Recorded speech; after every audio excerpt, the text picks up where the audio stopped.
We've all said it. In the heat of anger, the weight of pain, we let the words fly. I hate you. I wish I never met you. You ruined my life. And later, we wish we could go back, grab those words midair, and swallow them whole. But words don't return. They echo. This chapter isn't about what we meant to say. It's about what slipped out when we weren't thinking, and still haunts us years later.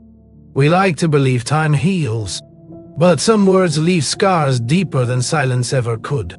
By the end of this story, you'll realize something powerful. Words don't need to be violent to break a heart. They just need to be spoken without care.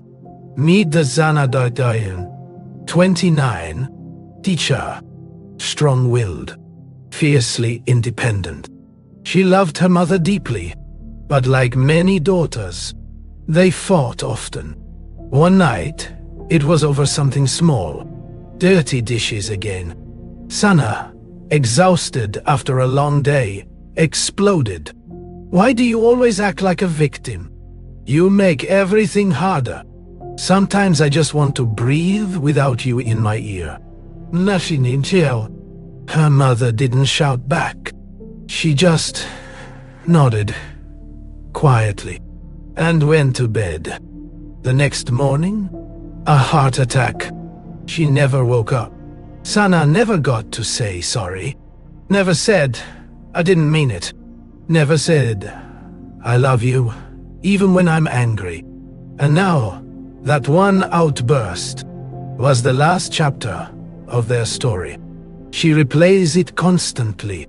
The slammed door, the heavy silence, the cruel sentence that hung in the air and stayed. Regret is a cruel teacher. It doesn't give lessons. It gives echoes. Words seem small when we speak them, but enormous when we regret them. A single sentence can become a lifetime of what-ifs. What if I'd paused? What if I'd hugged instead of snapped?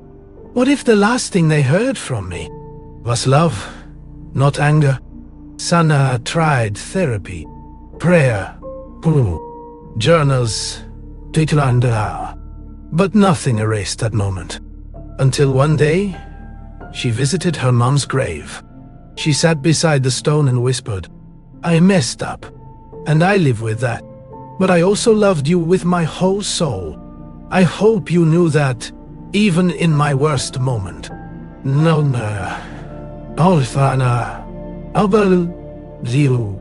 And slowly, she forgave herself. Not because she forgot, but because she finally understood. We are not the worst thing we ever said. We're the lessons we carry after it. Here's the truth.